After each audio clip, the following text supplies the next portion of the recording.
looking for a way out. I can't find my way now. I just need you by my side. Lately I've been thinking, baby, we could get away and never look back, never look back, never look back, never look back, never look back, never look back.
Welcome to this week's edition of Gaelic Weekly Live.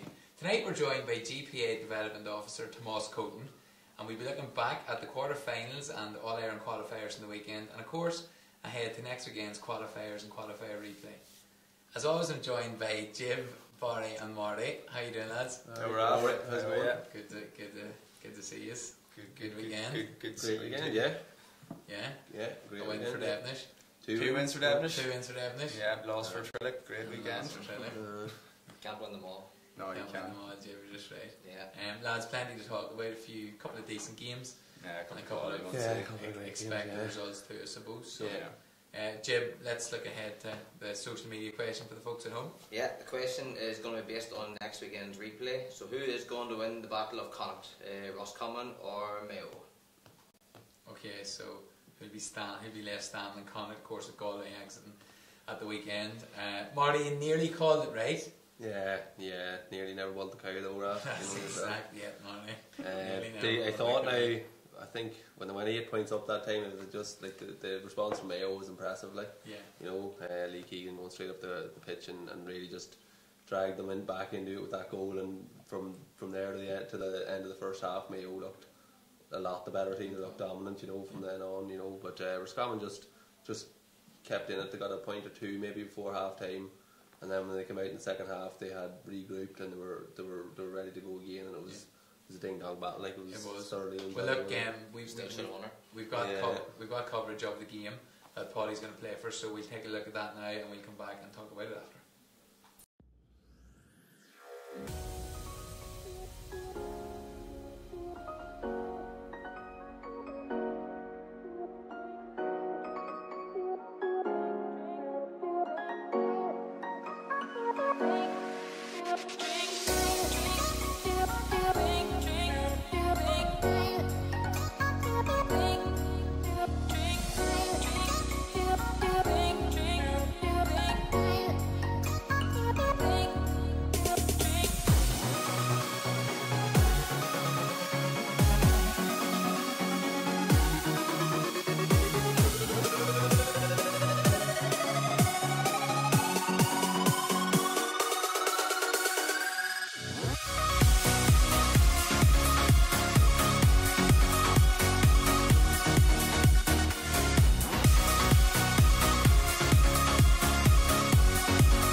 Okay, so draw game, Mayo 112 versus Common 2-9. What probably we were just saying there, Marty, it was a stopping off affair, but it was enjoyable. It was thoroughly enjoyable. Like, started like a house on fire, you know. Versus Common, really, really out of the blocks. Sharp, you know, they looked like they were really there. They looked like they meant business, and they showed it for probably 10 or 15 minutes. And then Mayo, like, just the experience and the bigger players, well, I suppose. The big player. Yeah. Lee Keegan stepped up to the plate, you know, himself, and maybe I thought Colin Boyle played pretty well in that period when they were really struggling, like, but it's funny you say the big player, because when you said that, I kind of thought of 2 or 3, because well, I think Lee Keegan is Keegan dragged him back in this team. Like yesterday. Player of the year last year, like, and he just kind of showed his whole credentials yesterday, you know, dragging them back, especially whenever like they got the second goal, just to come straight up the pitch. But like Marty just on about there, like the kind of start of scrum. God, I was kind of thinking it was a case that these games that Mayo had in extra time was kind of coming back to haunt them, because they did look a bit lacklustre at the start. And I suppose Kevin McStay had their scrum boys fired up because they're the Connacht champions, like, you know, and trying to make an example of it. But it's a big grudge match for them too. I think Roscommon haven't won a match in Pro Park for maybe 30 odd years or something. 1980 something. So it was. But in regards to the game as well, I was still very surprised that like Tom Parsons didn't start. Like, he was fit to come on to the game, like, you know, and he's been very influential for Mayo coming through the qualifier series as well. Like, and it's very strange that he didn't start. Like, and me and Marty just saying before there, like, couldn't understand why Colin Boyle was kind of taken off, because he was driving at their scrum and defence every chance, and he was making the overlap and run every time. And I was saying as well there, I still think they seem to be taking off Andy Moore and quite early as well. I know obviously he's 33 years. His eyes. He's 33 years of age, but like, you know, everyone's saying it through every game I'm watching. Like, you know, they're saying about how unbelievable his movement is. He's making these runs endlessly, like, so he is, and he was still doing, you know, come the stage he's being taken off. I'm just thinking that'll be a bit of experience. He's a good ball winner as well. Like, maybe get it by a free here or there. Like, you know, there was a couple of occasions whenever Mayo maybe had a chance to get that point as well, to either equalise or to go ahead, and the ball kind of went across the D and that there, you know. And a man like Andy Moore on the pitch at that time, he just knows how to get the loop at the right time and into that bit of space, and he'll kick you a point to win. And like, you have to take into consideration, like, you know, if you want to keep the man like that on, because you wouldn't say Killian O'Connor was, you know, fair and all cylinders. Well, there was only 2. Mayo kicked 2 frees or placed balls, and it was Common 4, so it was probably the lowest scoring game of the weekend, which showed that. But then Mayo kicked, Killian O'Connor in particular, kicked a lot of. There was 4 chances at the end to win the game, and every player needs to be scoring them.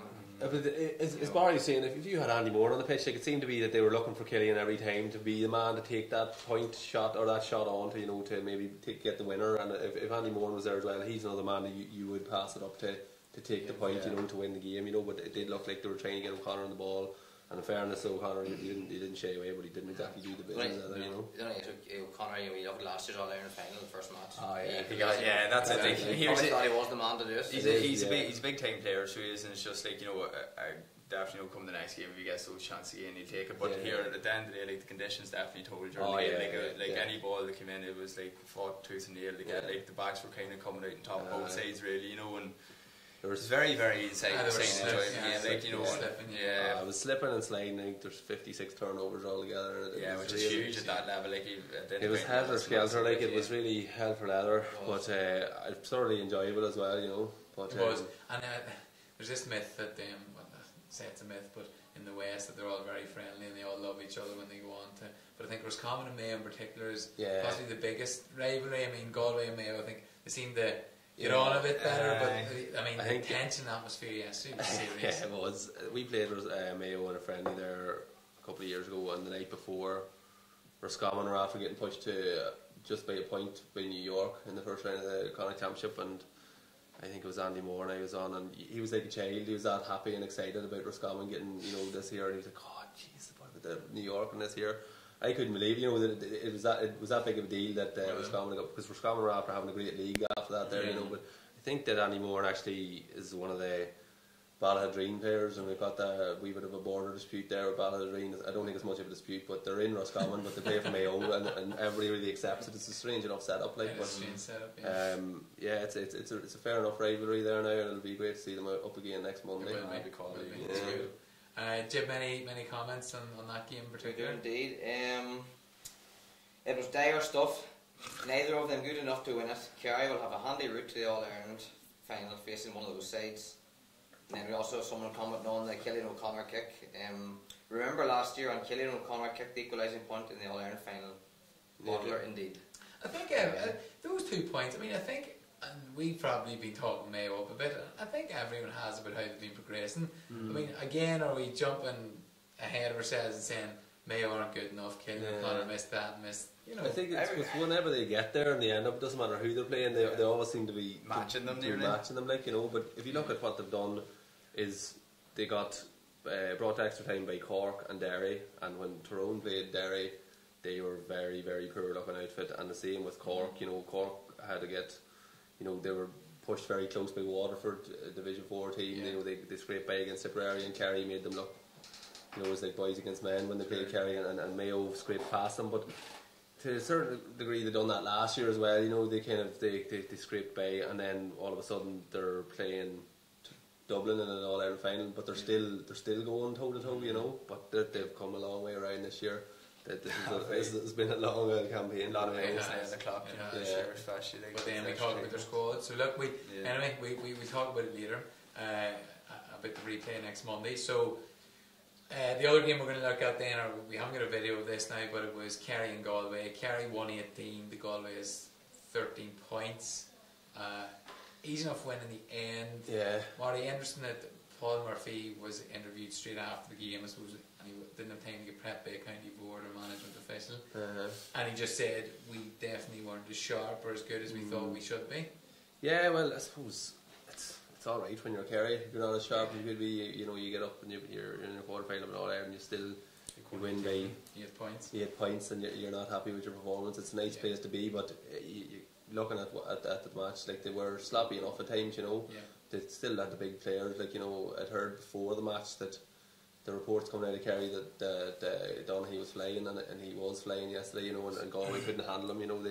None of the Galway defenders had a match for him, you know. And we talked about Galway's defence being front. We did, we spoke about that, but I think his size, you know, like, it's hard to deal with somebody that big, like, and if four balls in him in the first half. He scored 1-1 and won a free. It was stuck over the bar. He's like he's really rolling back the years there. Like, that's what he was doing when he came on the scene probably 10 years ago, you know. So it's credit to Kieran Donaghy, you know, and I suppose Kerry are probably happy we're through and we know we've got work to do. Like, there's, you know, no one knows how to do it better. Hey, we're through in first year as well, like. They are, but Barry, Galway created 25 scoring chances from play versus Kerry's 31. So I suppose it comes back to a bit of naivety from the Galway players. Like, there was a few chances, like, for goals, which at that level, especially against Kerry, need to be taken. But in fairness, Brendan Kelly had a couple of serious saves, so he did as well, you know, to keep them in. And that's what you need from your keeper from those stages. Kind of said it before about the likes of Dublin and stuff like that. There, like, you know, if Galway had scored those sort of chances, I think Kerry would have been fit to go for another 2 or 3 notches, you know. And like we kind of stated a couple of weeks ago, Galway's kind of weak point was their full back line, you know, in terms of the high ball and things like that there. And like, you know, Ames was smart, obviously done his homework, like, not every attack, it was every other 2 or 3 attacks, you know, there was a long diagonal ball kicked in and it's just bread and butter for Donaghy, so it was. But like, then again, like, you know, there's definitely stuff to work on, like we were saying before there, like James O'Donoghue only scored a point from a free, like, you know, and for him, it's obviously not good, like, and then 118 again, it's a massive score line for us, so it is like. They weren't as well oiled as we kind of were maybe expect the same in quarter-final stages, like. I'd imagine that, you know, if Smart's not going to lose any sleep over them not being that well oiled, you know, it's still a bit to go till. Maybe with what he's seen in the game after it, he won't be as concerned. But what about? Do you think it's a bad thing? Is only my question really. Like, Kerry haven't even been tested yet in the All-Ireland semi-final. But we say that nearly every year. You know, they're it's kind of, they're used to it now at this stage. Like, they're really the worst ever. I mean, they've just glided through it. Well, last year they played Tipperary, Clare twice, and then into the semi-final against Dublin, like, which they did. They did, like, you know, it was fairly tight with Dublin, but it didn't stand to them too well last year, I suppose. It's hard to know. Like, we'll know if Mayo do get to the semi-final, then they've been tested over and over again. You know, when Kerry haven't tested at this stage. What about Galway then? Michael Lister put the point across, I suppose, as a native of Galway. He actually put it to the panel in RTE that Galway aren't. Bradley talked about kingdomitis, like beaten before you get on the pitch. Leicester's more or less saying, Galway don't suffer from that because Galway have tradition and all this. But Galway don't. Is that mindset there anymore? This is happening again and again with Galway and Croke Park.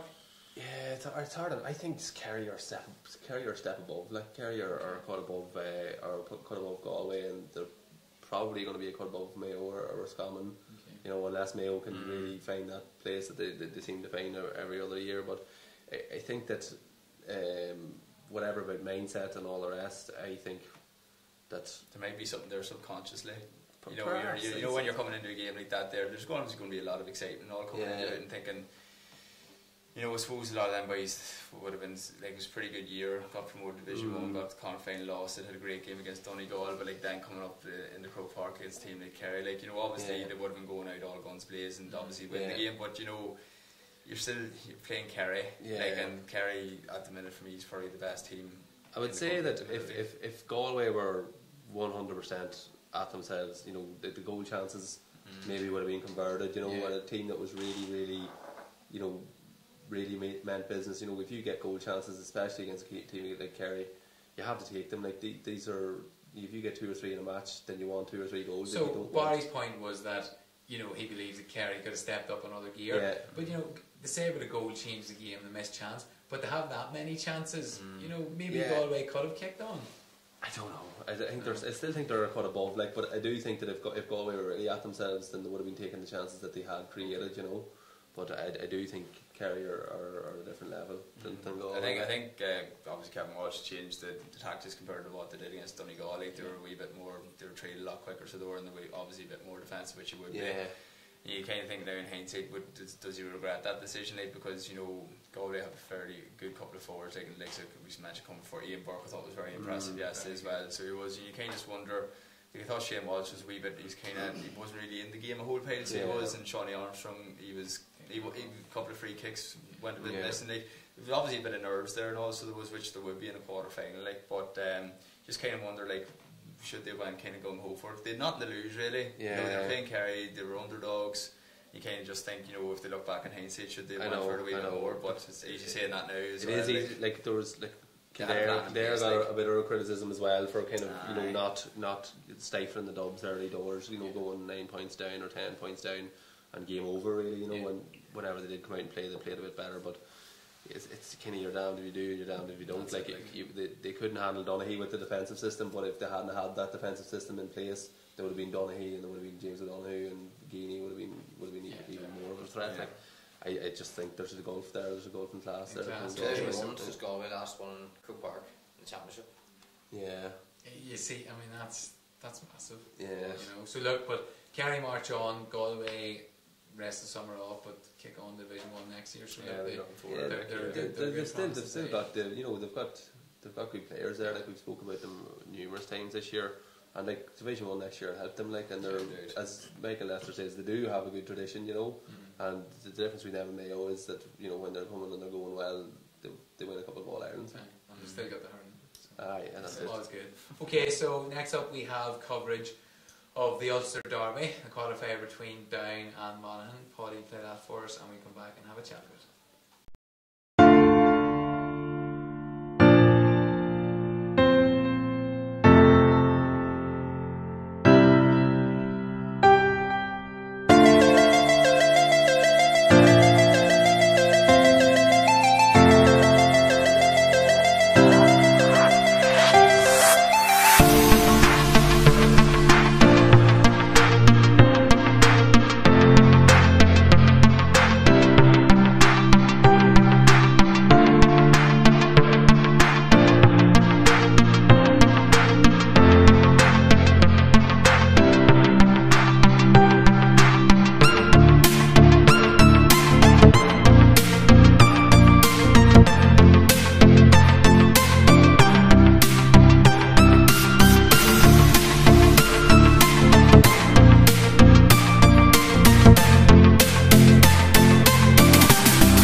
Okay, so Monaghan with a win at 124 to 116, and we're down another 8-point victory.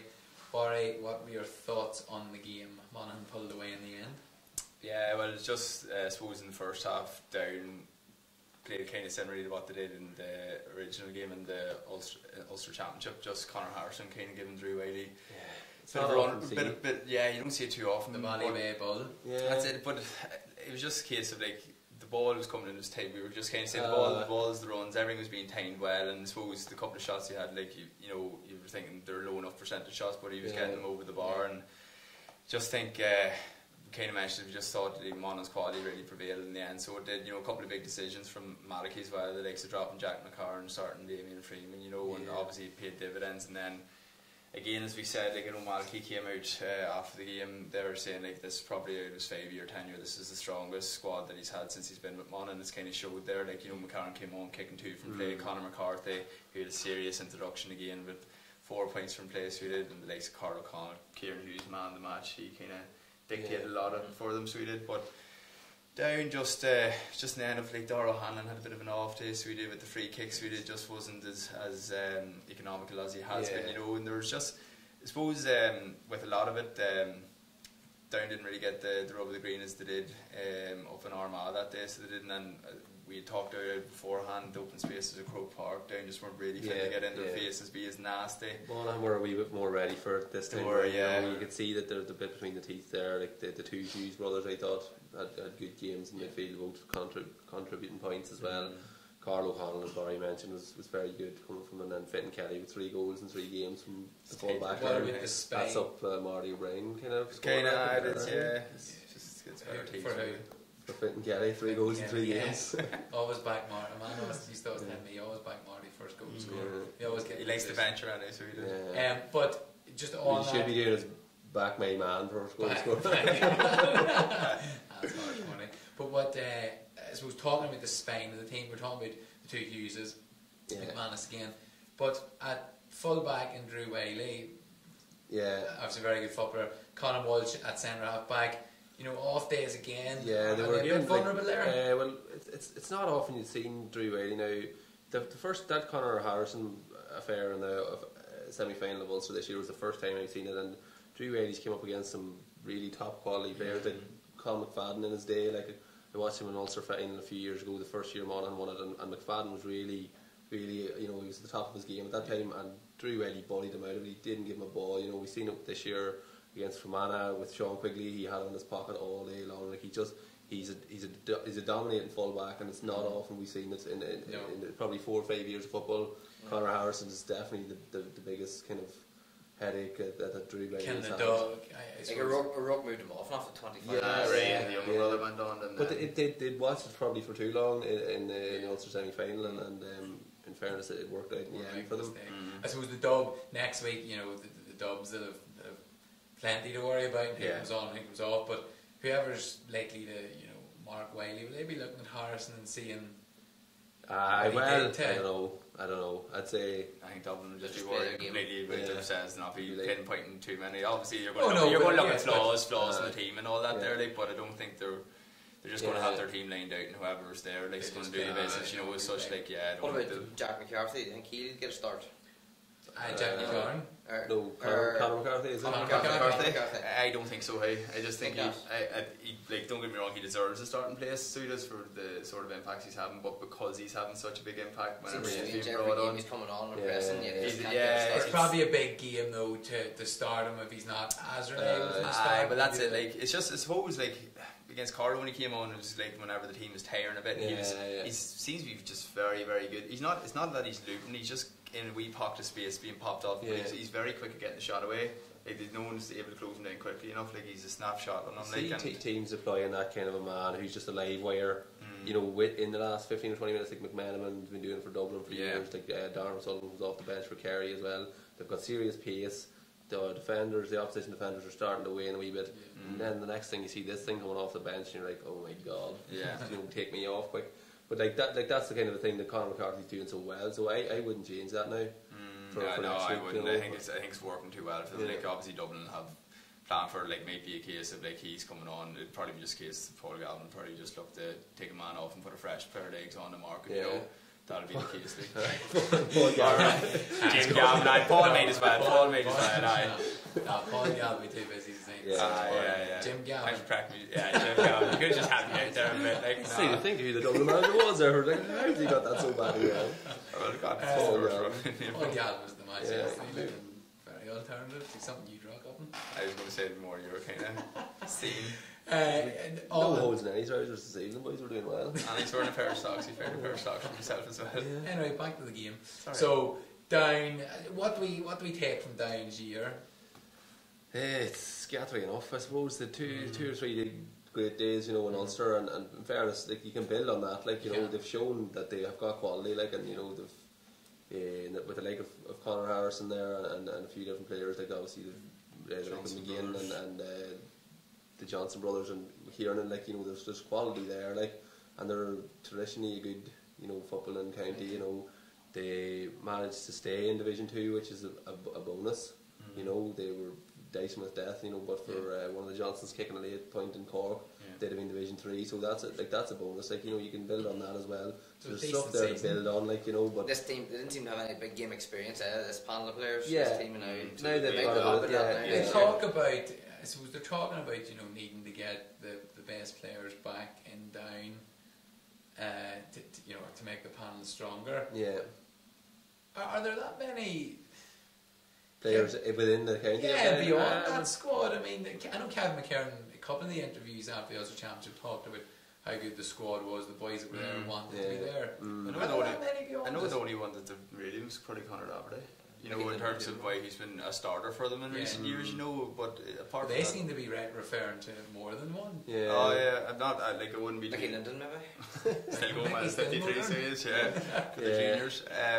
Be honest, but like one or two quality players, if you know, if they're out there, can make a massive difference, you know, to any county, like, and especially a county like Down. Like, so if there is one or two players out there and there's something wrong if they're not there, then it'd be in the best interest of Down to get them out, you know. Indeed. And it'd be interesting. Like, Eamon Burns has kind of said that he's not sure on his future yet. You know, he's familiar enough with the wee Down man who was about here for a while there. I wonder if he'd be sniffing around. Classics. The big Down man. But that's it. I mean, that's interesting. I think Burns has took quite a bit of abuse. You would think he. I think it was initially from the just last year, you know, with the relegation, and then just no shows really, and like and then 14 or 15 competitive losses without a win. But I mean, you'd be crazy to think there doesn't seem to be any, I suppose, harmony amongst the players. It'd be amazing to see after that run and a couple of really good results, staying in Division 2, you know, supposedly in the depths. That he would leave. Well, yeah, you'd imagine like any of the players in Down at the minute would be mad keen. They'd probably jump on that ship now because they, you know, they've seen that there is potential there and like to do something maybe next year, like, and you know, go up another notch because they've shown, like, you know, that they were the surprise package in Ulster obviously this year, so they were worth a couple of the wins that they had. But again, I suppose like any country, there's issues somewhere, like, and there's players not able to make themselves available, and just be interested to see if it comes out. You see if the players will come out for Down now next year, like. Good. Well, look, not a bad season for them. On March on, of course, we look ahead at that Dublin game. Okay, so next up was Armagh and Kildare, our final review of the weekend. Paddy's going to play the accent from that, and we'll come back and have a chat after.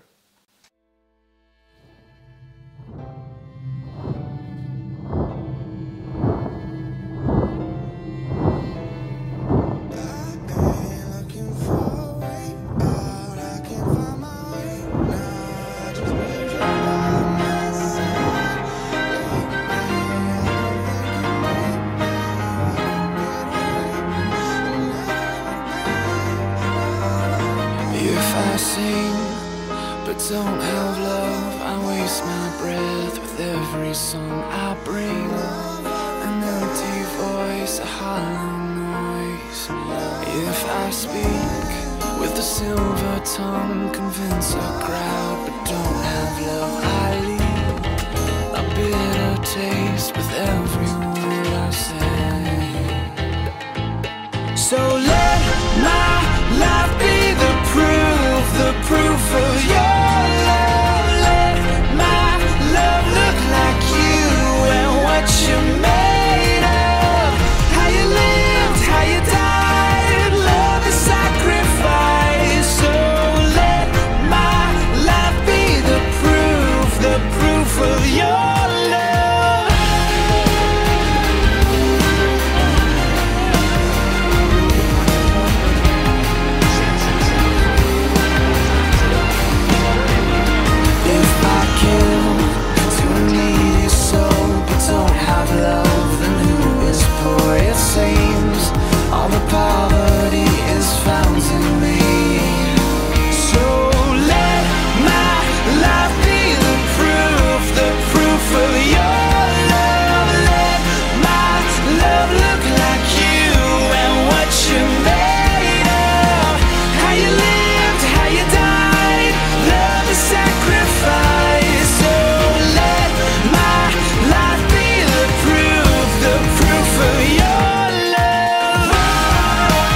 speak with human eloquence and angelic ecstasy, but don't love, I'm nothing but the creaking of a rusty gate. If I speak God's word with power, revealing all of his mysteries and making everything as plain as day, and if I have faith to say to a mountain, jump, and it jumps, but I don't love, I'm nothing. If I give all I own to the poor, or even go to the stake to be burned as a martyr, but I don't love, I've gotten nowhere. So, no matter what I say, no matter what I believe, no matter what I do, I'm bankrupt without love.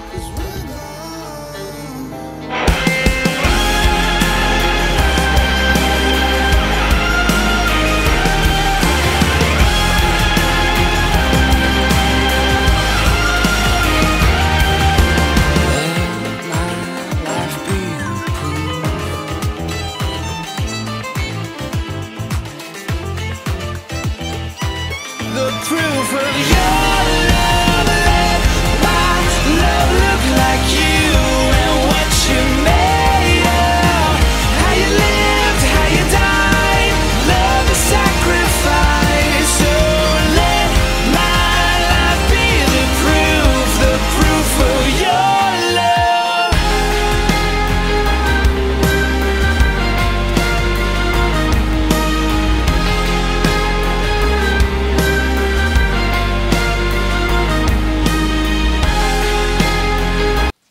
Alright, so Armagh sailed through with a 117-17 victory.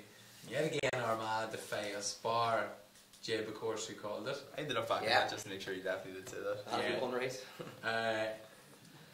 Savage. I'm praise what Great performance from Armagh.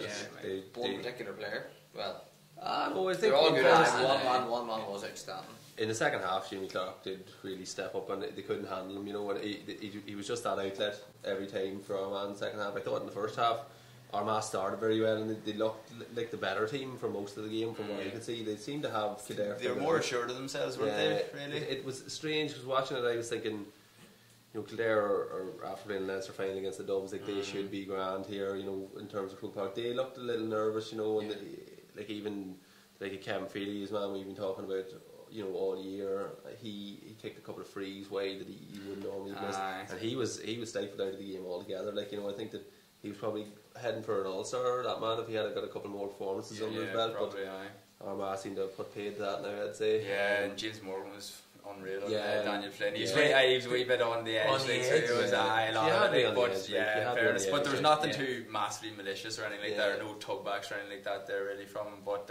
thought the Armagh keeper's kickers were superb. Yeah, he nearly won every restart. So flawless. like, you know, when he's only, I think that's only his fifth championship here. So it is. For County did last year, you know, the players an outfield player and goals.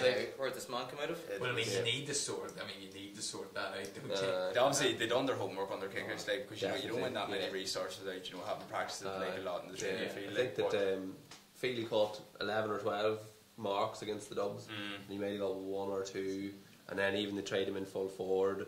And when he went in there, Brendan Donaghy he mopped up a couple of Donaghy was immense. Like, and the midfield partnership, like, it's only a new midfield partnership this year between Stephen Sheridan and Niall Graham. He's working unreal for Armagh at the minute. Stephen Sheridan, he's covering serious amount of ground. He does so much the unseen work, so he does, like, you know, win the dirty ball, just getting turnovers and using it simple, but he's a serious man to carry the ball forward as well. And then I suppose it's three boys off top as well, between Murray and McFarland and Clark as well. Like, they were just savage. So they were, like, you know, Armagh conceded 22 frees, the most of the weekend of any team. It was a tactical fouling. Will they be able to, I suppose, going ahead? Look, they're dirty out for that now. But they were doing it in Before you played against them, is it tactical? Are they overeager? No, it'd be a bit tactical there, like, because they know, suppose every team does it really, like, you know, we can't just pinpoint Armagh, or just, to be fair, like, with Armagh, I suppose, down through the years, they've always been very aggressive in the tackle, like, you know, it is also on the edge, so it is, like, but I wouldn't say there was anything too malicious there at the weekend, so there wasn't. It was those wee free kicks, you know, yourself, or you may grab them around the sides and all that. There, just slow up the play in the middle of the field. But with Feely missing frees, you know, Feely only probably missed one or two. Like, Armagh gave away a lot of frees, but there wasn't that many scoreable. Like, you know, again, the ones that it was, like, it was, but if you want to say tactical, like, it was tactical, yeah. You think it was honest, Brian? Honest tackling, yeah. Okay. It can be honestly tactical, like. Very good. So Armagh march on. Kildare, I suppose we probably fancy Kildare again, similar to Galway, going up to Division 1. Yeah. A decent season, but definitely one that I would imagine they would feel, you know, they should be winning. I did, like, well, Armagh are back in Division 3, well, they're still in Division 3 next year, you know, and they're up to Division 1, and like, as we said, that they did impress against the Dubs at times, you know, and they've obviously got a good core of players there, and Keane O'Neill seems to have a fairly good understanding with the players, and they'll be disappointed not to beat Armagh. It was very winnable for both teams, you know, and in fairness to Armagh, I thought from the start they looked the better team, they looked the more likely team, and I was kind of expecting in my own head as I was watching it, at some stage Kildare are gonna turn the screw here. In the second half they did, to respect what Armagh just seen it. Kildare finished strong again. Yeah, they did finish very strong. And that's something that that's a condition. They said before the game, like the Armagh players themselves said they wouldn't want strength, conditioning, speed, everything. They were going to match them or better them. It's just going to be the case of, you know, whether, because Armagh's Achilles heel is kind of in their scoring. They're like, it was kind of pinpointed against the down game, the Ulster Championship. Like, you know, their scoring ratio was brutal, but they have improved that game on game, and it showed. Like the thing that the biggest issue Kildare had, like, and it showed, was the first 10 minutes. Did a serious amount of wides, really good scoreable opportunities. Like Keane really pinpointed that for the game. Like, you know, that's what's strategy into the game. If you're if you're putting those over, like, it's giving you confidence to keep going and going. Like, and they're missing those, and Armagh were putting over their scores. So that was Armagh's forward unit worked very well. I thought Gregan had a great game in the first half in particular, and the goal, that was just like very opportunist, you know, because he knew he had the advantage, and then he really went at the player, and then it was almost as if he seen that the back was struggling and he was about to shoot himself, but it seemed to be very quick thought. And he just took another solo, and then all of a sudden the whole thing's opened up for a goal. But Armagh were impressive, you know, and fair play to them. And I think a lot of players are starting to make names for themselves. You hadn't heard of a lot of them. You know, Stephen McDonald came in here one day and told us about the forwards. I was thinking, geez, they only have Jimmy Clark, maybe. And I have to say Campbell was actually fairly quiet too. Like, he's one of the main forwards. I thought Mark Shields was brilliant again as well, when half back. So he was. McGeaney deserves probably credit there. You know, he's been quiet now. He don't think he's doing too much talking at all in the media. He had that ban, you know, and things were looking pretty grim, you know, because like you got that last minute goal against Tipperary. You're stuck in Division 3. The pressure's on. Just on McGeaney, Kildare were regular visitors to the last 8 under McGeaney, reaching them on 5 occasions out of the 6 years in charge. And since he was voted out by the clubs in 2013, they've reached 1 quarter-final. Well, that's it. Like, McGeaney did have Kildare in a very competitive place for a number of years. It was sustained competitiveness, you know, and they were probably a bit like teams we talk about, like Monaghan, who just needed that one win in the quarter final to get across, get into the last 4, and you know, see where you go from there. But I think that there was probably a lot of bad blood maybe about that McGeaney ousting by the clubs, you know. There was, I think the players themselves were all very much in favour of keeping him at the time. And it was 29-28 in a vote or something like that there, and it was very close. But I would imagine, I think that setup might have been costing a bit of money to their system. I'm not too sure. Well, Kildare's lost Armagh's gain, so we look forward to throwing Armagh Derby next weekend. Okay, we have our special guest in, Tomas Colton from the GPA. So we're going to have a look at their strategic plan video, and then Tomas will be in the sofa to talk us through the ins and outs of the GPA.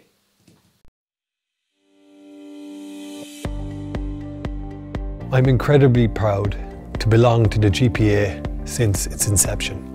Over the years, great men, leaders, have been responsible for enormous change and development.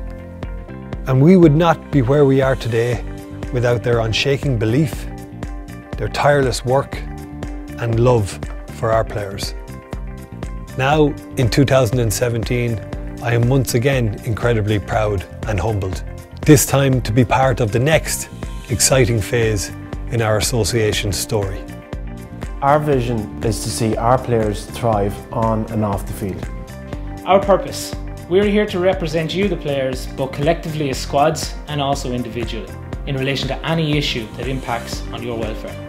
Our values: We're compassionate and selfless in all we do for our players. We do what is right for the player, not what is easy or popular. We have a culture of treating every player, regardless of status, county or division, with respect, dignity and understanding. We are honest, sincere and trustworthy. we always strive for excellence in everything we do. Our world-class programs support your development as a person. They've helped me enormously.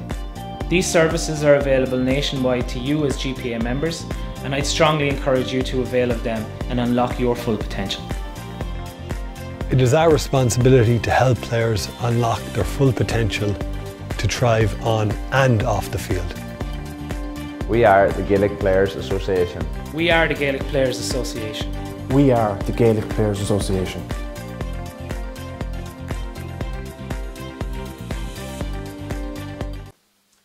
Okay, so a quick insight into the GPA's strategic plan. Glad to welcome to the sofa Tomas Colton. Tomas, you're welcome. Thank you. Thanks for joining us. You're wearing the top there and all, promoting the GPA. Tell us, I suppose, a bit about the GPA for the folks that aren't aware of what it is and your role in particular.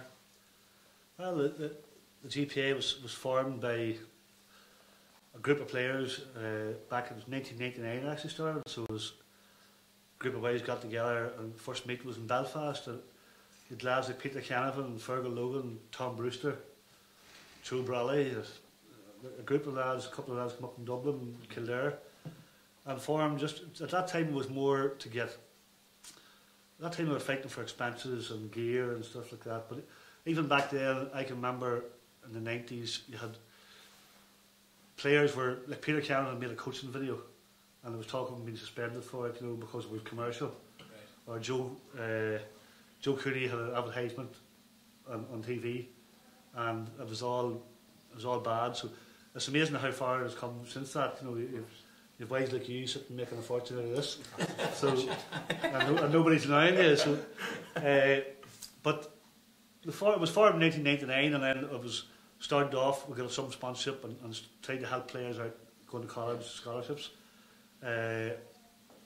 Moved on then, and official recognition come after a long hard battle. There's a proper protocol then for sort of agreed amounts of gear, when you get gear and stuff like that. So, and then after it was sort of sorted out, then we focused primarily off the field. So I often tell lads when I go into the change rooms that I don't care how they do on the field, you know, I support Tyrone, but all my squads, I look after about 20 squads and they all can't win. So, in hurling and football, but so it's off the field we care about. On the field is up to the boys to sort it out themselves in the gym. We look after you off the field, but it's an interesting fact that all counties they're searching for that extra percent or that extra wee bit to help you against a team maybe similar. Yeah. Australia had done surveys and tests, and they reckon that over 10% of an advantage to yourself if you're sorted off the field, it can help you by 10%. Whereas you talk about lads getting that 1%, 2% advantage by doing something different or something extra, but just by sorting yourself your life out off the field can give you that 10% on the field. 10%. So it's player welfare and taking care of them, and your role then as development officer would give us an insight into what you would do with the lads. Well, my role would be, it has changed over the years, my role would mostly be player engagement. Okay. So I'd be maybe inside in the office once or twice a week or 3 times a week. I'd be out on the road, going around meeting squads, going around meeting individual players. Sometimes it's private, sometimes it's in groups. Meeting managers, backroom staff, even county boards, and trying to find out how we can make things better or how we can do things better. That's really what my role would be. It's just generally you have the squad, the player, then the squad rep, and then maybe myself, and then you have the executive, and you have the staff within the GPA to try and help the player. Well, it sounds like a good setup, and I suppose it's focused on county players because it was formed by county players. The ones you mentioned that probably were based in Belfast and travelling home and that. Obviously, we've had a guest in here, Michael Brody, recently from the CPA, the Club Players Association. which is great to have to represent club players. I suppose your thoughts on that? It's not like you're rivals, but your thoughts on that? It's a positive step as well, is it? Absolutely. I know the GPA fully welcome and publicly welcome the CPA. I myself, I was glad to see it coming, because the same sort of thing. We are advice for the county players. We sort of struggled with ourselves for the first few years, and then I remember sitting in an executive meeting about say 90 or 2004 or 2000 whatever, and we decided to take the question out of it. We are only a county organisation. Okay. Now we're probably the biggest player organisation in the world, with 2,300 members. The likes of Rugby Players Ireland have about 300 or something, you know. So we even have more than the PFA in England because of the amount of teams.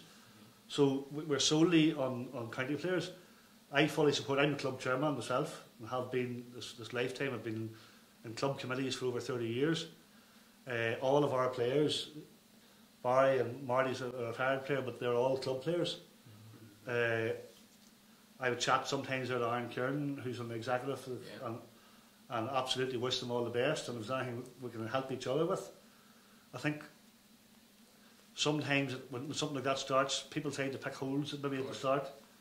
Maybe somebody in the media or commentators, and then think that they were muscling and are coming after our money, or there's going to be a clash. We fully welcome them. Hopefully they get as much as they need, or as much as they want, and they'll definitely assist ourselves and the GAA in trying to get a more structured playing season, because it's the one big gripe that everybody has.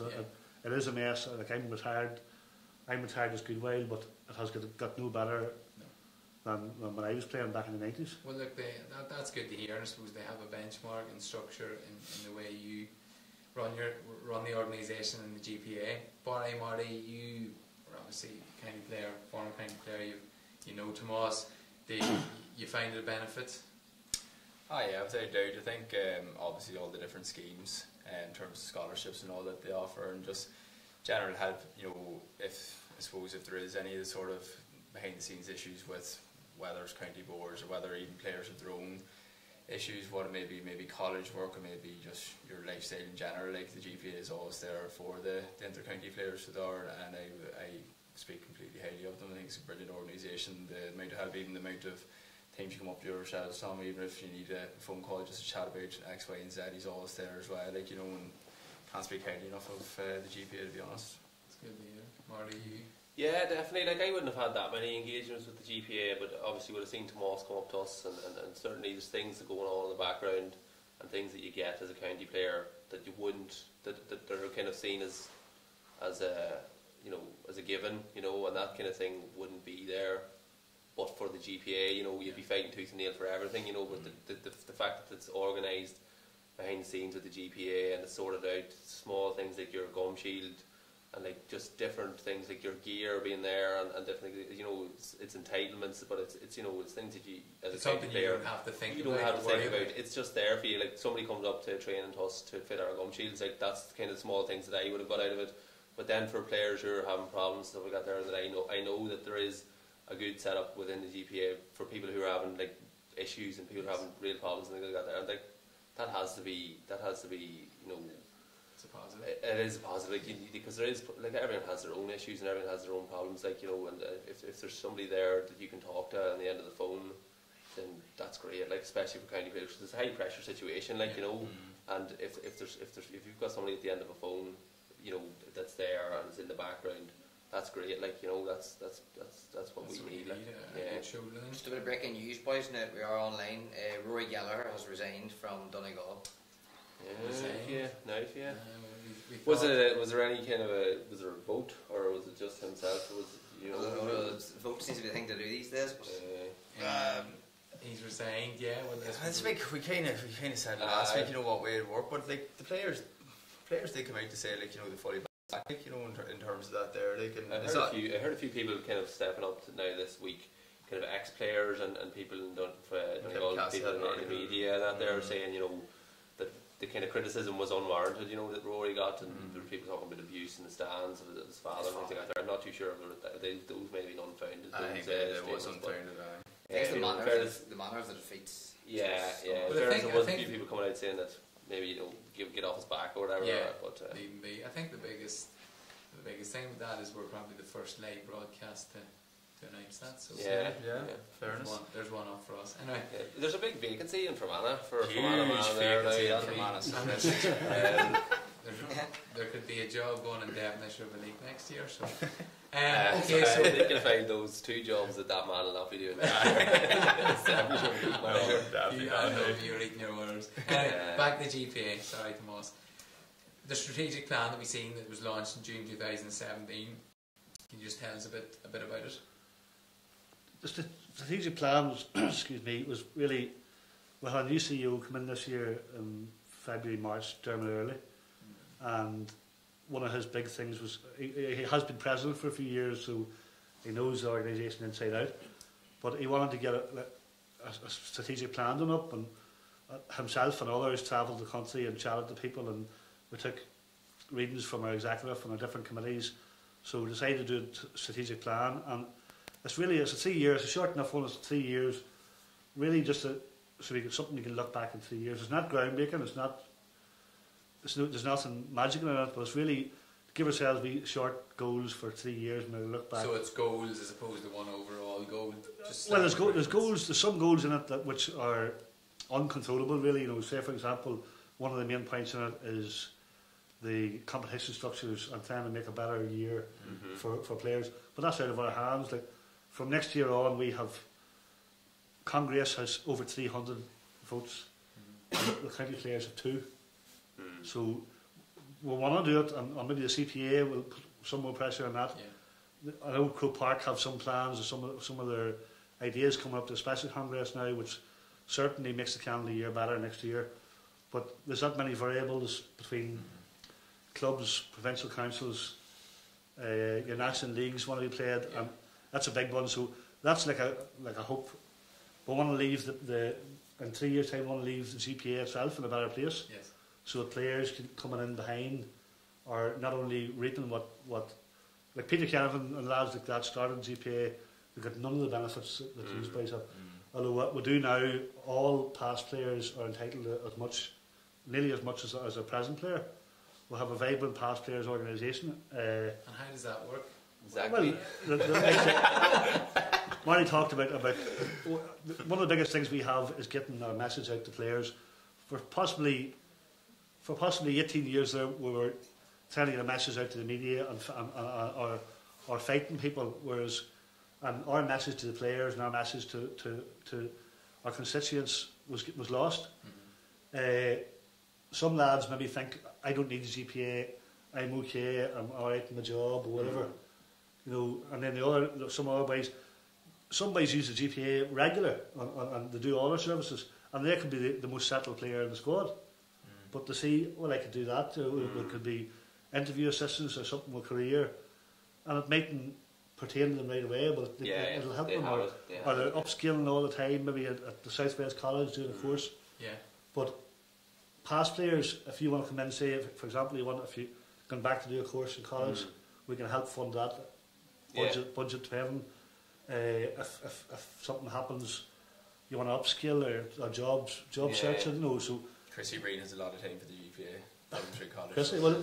Chrissy Breen was one fella. He done an MBA in Dublin. Now, the likes of that is worth maybe €25,000. So, and it's something that a past player. It's a tough course for a player to do. But a past player, Big Callum King and down there, he retired. He hasn't went back into the panel, so he done his MBA this year. He started it. So the likes of that's worth $25,000, and players might think, actually, I don't need that. I have a degree in something, or I'm in a job. So if it fits, it fits. Big thing is for us, and part of the strategic plan is to simplify the whole thing, get the message out to our members and the players and the past players. We'll have a thriving past player network going now that come in and read it. I just go out. If I go out to a panel of 30, sitting in a change room or in a meeting room, some are coming and going, some are going to the physio. Half of them aren't listening. The boys who are clued in are listening, and they're phoning you the next day saying, you mentioned it's not just about getting the scholarship, it's not just about getting the grant. because I say a good weekend in Temple Bar blows that money out the water. But a small upscaling thing can put you on the course for the rest of your life. So it's getting that message out, letting the strategic plans. It's more than just a player. We're trying to do a lot with players in terms of even getting them into community activism or community leaders. We'll have several programs there, and it's all that builds players for their own life, and it can affect the community around them, and it can affect their club, it can affect everybody, you know. So very good, which is I suppose what the GAA is generally about, you know, and maybe that's lost, so that's continuing ahead.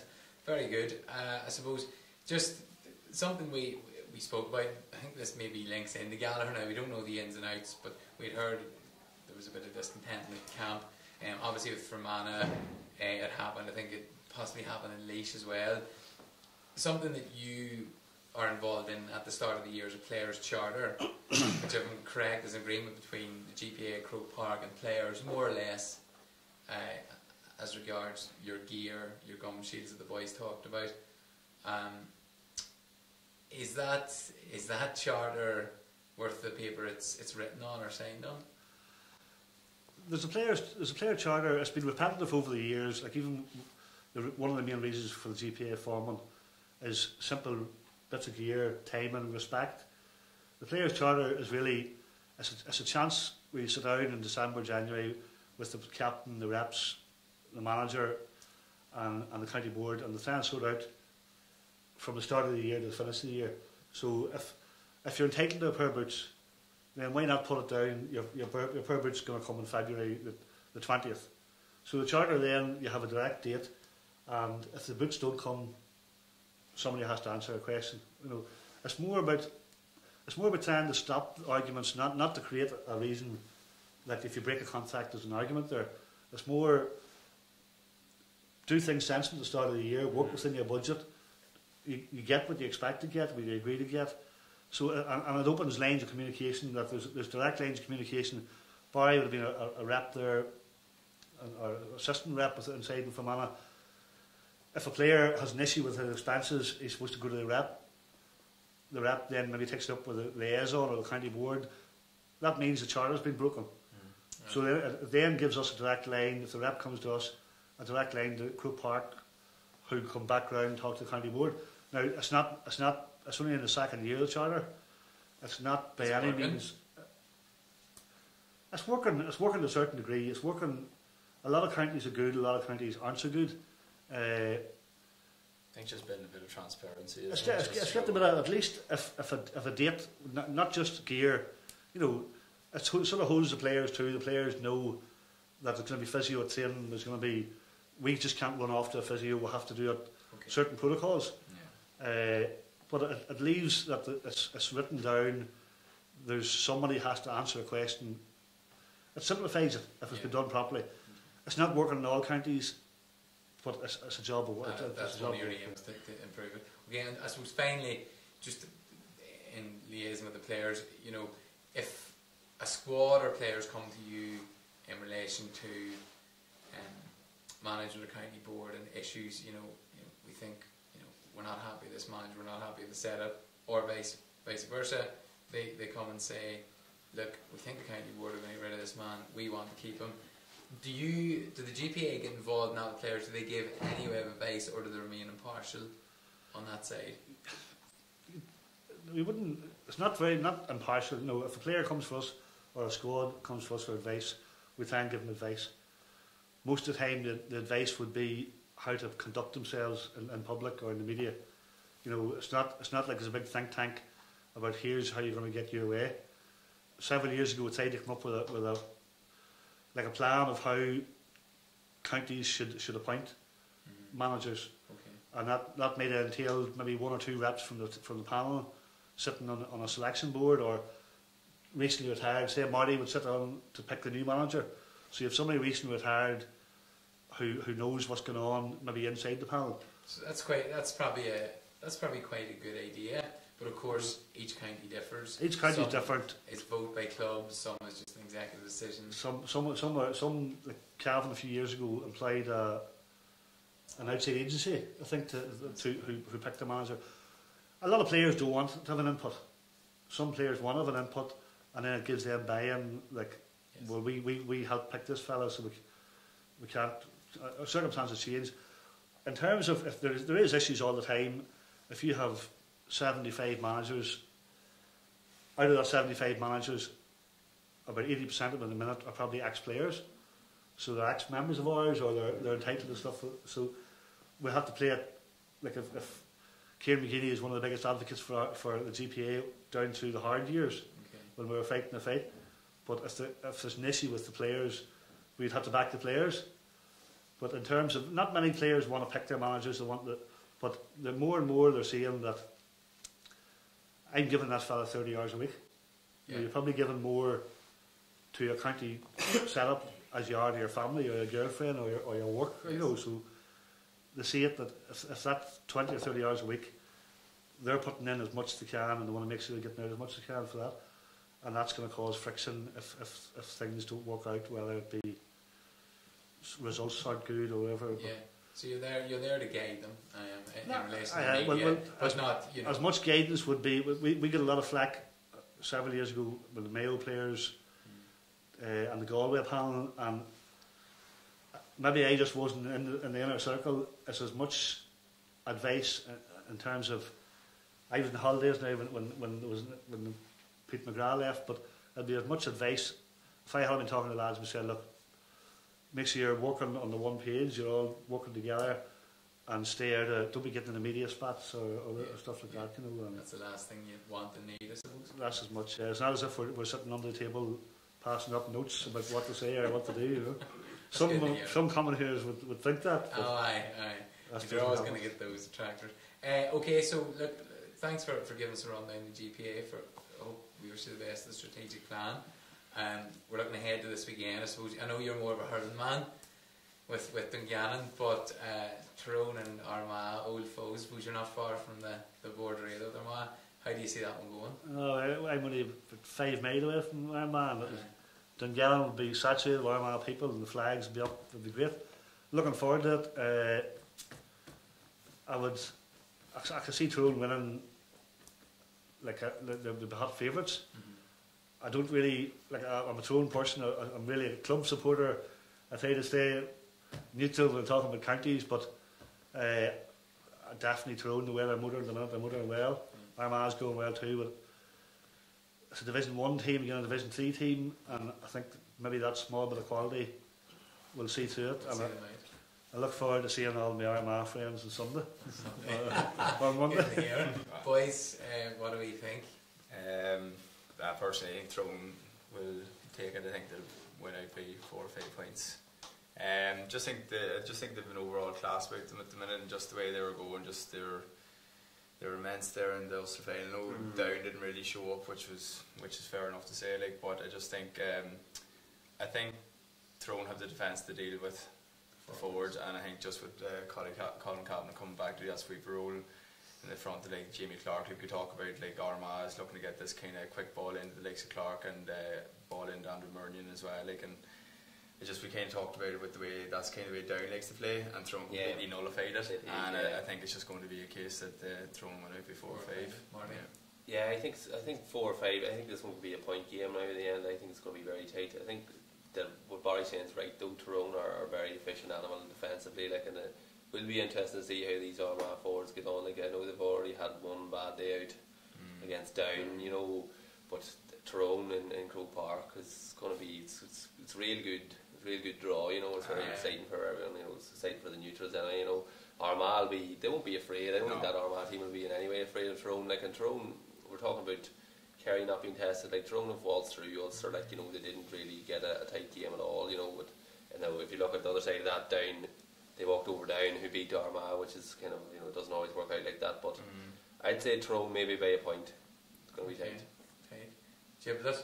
Well, I have to agree, Tyrone's going to win, but I think they'll win by 5 or 6. Big pitch will suit them. People argue that big pitch will suit Armagh too, because Clark will have room, but he'll not have room because Tyrone's going to flood that defence. Colin Cavan's going to be sitting there. Tyrone's going to break out. They'll just rip them apart. In the big Croke Park field level, after 35 minutes, game over. Game over. Kind of way they play as well, like, you know, they kind of generally when you have Mark Bradley up front, like in the run the ball, so Donaghy probably well, it shouldn't really have much of an effect as being a sweeper because there's not going to be a mass amount of ball being kicked into him. Like, so it would be interesting to see McGeaney kind of Donny would struggle, like you need somebody with legs to do it rather than Donny was sitting back in with Flynn and the Clare lads, which just suited him probably, you know, whereas so throwing the mobility is... You're going to get some good battles, the likes of Tiernan McCann could be on the road. Even the midfield battle, like, you know, the midfield pairing is going to be a big battle as well, like, so it is, but no, it'll be very interesting. You remember the last time Tyrone got up to Croke Park last year in the quarter final against Mayo and they were wasteful. It's good to see Tyrone on again. Like. And Jeb, I suppose the biggest question is, are you down for the day or are you down for the night? I'm down for the day, just the woman would let me stay over. There we are. Alright, Dublin Monaghan then as well. Monaghan have to get over a big team in Croke Park at some stage. This is the biggest, and Monaghan haven't been great. You know, they beat down. They were poor in the first half. You know, they done what they had to do in the second half, and they played better. You know, they showed that they had a wee bit more about them than they did in the Ulster semi-final. But against Wexford and against Carlow, they didn't exactly set the world alight. You know, I know that they're doing what they had to do to get through the next round. I don't think they're, you know, although Malachy were saying they're a strong panel and they were maybe 5 years ago, but I don't think they're good players or as good as they were maybe 4 or 5 years ago. You know, they're not as fluent a machine as they were, I think, when they were winning Ulster Championships, you know, back 2 or 3 years ago or whatever it was. Dublin, Marty, Dublin out of the 4 provincial winners, or the perceived top 4 if we include Mayo, they probably know where they're at best. Is that fair to say? You know, in beating Kildare and in the semi-final as well? Well, I suppose they know where they're probably... I would imagine the team that spends least time thinking about opposition. It's just something I have in my head, you know. Dublin they've got 2 teams to worry about, and that's the first team and the second team, like, and who's going to get on it, you know. I'd say that's their main worry. I would imagine that unless it's Kerry, they're not overly worried about who it is. I think just Dublin can match up. They don't have to really kind of overly plan, you know, their game plan. Like, you know, obviously you have to look after Conor McManus, you do, like, he's the man you're going to have to mark there, but then whenever you match up all of Monaghan's forwards to Dublin's backs, you can interchange any one of them. Like, you know, they're not going to have to mix and match. So what you here there. Like Monaghan will take a lot from the day out in Monaghan, whenever they had them in the league, like, but Dublin's a different animal when it comes to championship. Like, Monaghan did have a very good day, and I thought when the draw was made that it suited them better to get Dublin than it did to get Tyrone. Like, there was a bit less expectations, there's a bit less pressure, you know. So it means it can be a wee bit more open, you know, and they can kind of go at it. And God knows Monaghan don't want to lose to Tyrone in another. They also have a game plan too that works, you know, because they do. Yeah, they definitely do. I don't think it's going to do the business against Dublin full house on Saturday evening, you know, in Croke Park. I think that the Dubs will have too much for them. Okay, you know. Fair enough. Alright, so I suppose on Monday is the replay between Mayor's Common. Jib, the social media, how did we fare out? What's the general view? Just give me 2 seconds here of a message from Niall Cox. Find this. I think you'd have this in order, wouldn't you? Well, one job is long enough. Well, Roscommon to do the double. Kevin McStay is the smarter manager, and it will be 1 on the line. Mayo will win. Don't think O'Connor will miss as many frees again. Where was the next one? I never know why. This is probably on the game now at the weekend. I never know why he sent Lee Keegan into the full back line following Andy Smith when he was Mayo's sole threat going forward in the first half. Again, that's probably compare that, come back to the line. Who's going to win on the line again? Okay. It's an interesting one with Keegan now, like, because he is so prolific going forward and he is such a big player for Mayo, but when it comes to the big matches against the big players, like, he's their go-to man for stifling the opposition's attackers at the end of the day as well, you know. Just kind of shows you what a kind of a talent he is, like, whenever Mayo need him so much going forward. But if there's a real danger man in the opposition team, it's Lee Keegan to turn to as well, like, you know. That's I suppose stats and history show that, you know, generally favourites usually see it out in the replay. Yeah. But again, I think possibly tight again.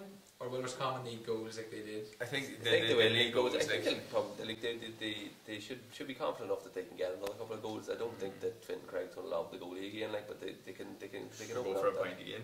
Yeah, that'll some finish.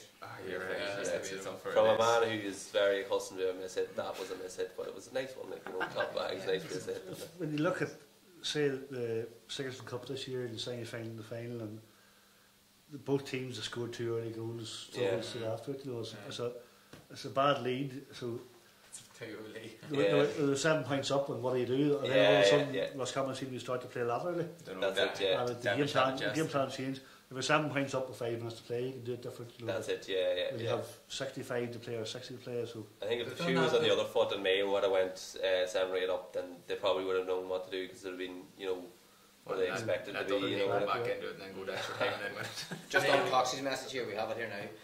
It's probably reading the last evening. Oh, they're ones. Mayo obviously don't trust their full back line. Keegan was the dominant force on the pitch, yet Rochford asked him to pick up Enda Smith when he moved closer to goal. If a Cafferkay or Harrison were on the game, they should be well fit to win their own battles.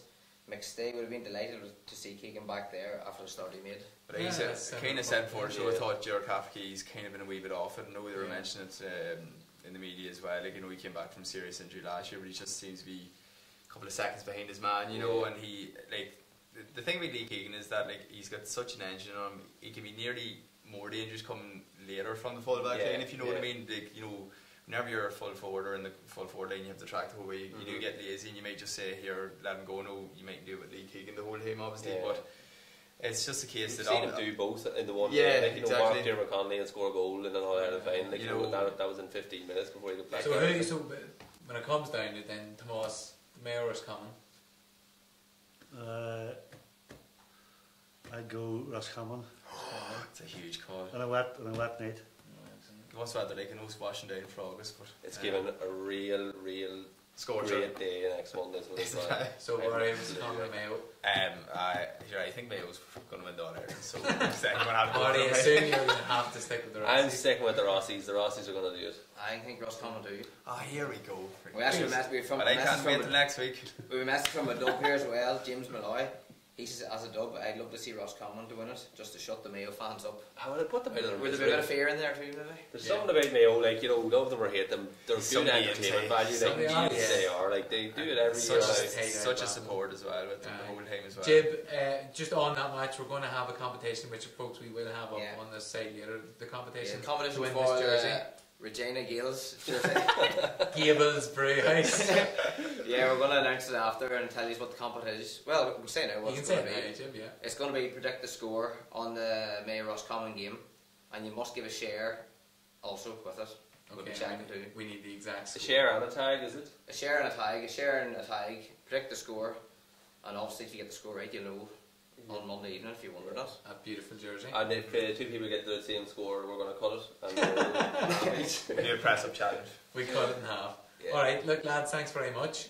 Enjoy the week. Tomas, thanks for coming in. Best luck with the strategic plan and Dungannon and all for the year. And, thank you. We'll see you again. Thanks, Rory. Alright folks, that wraps up for this week. We'll be back next Monday at 7:30. We're announcing our special guest just after the show that will be appearing. So for now, have a good week and we'll see you again.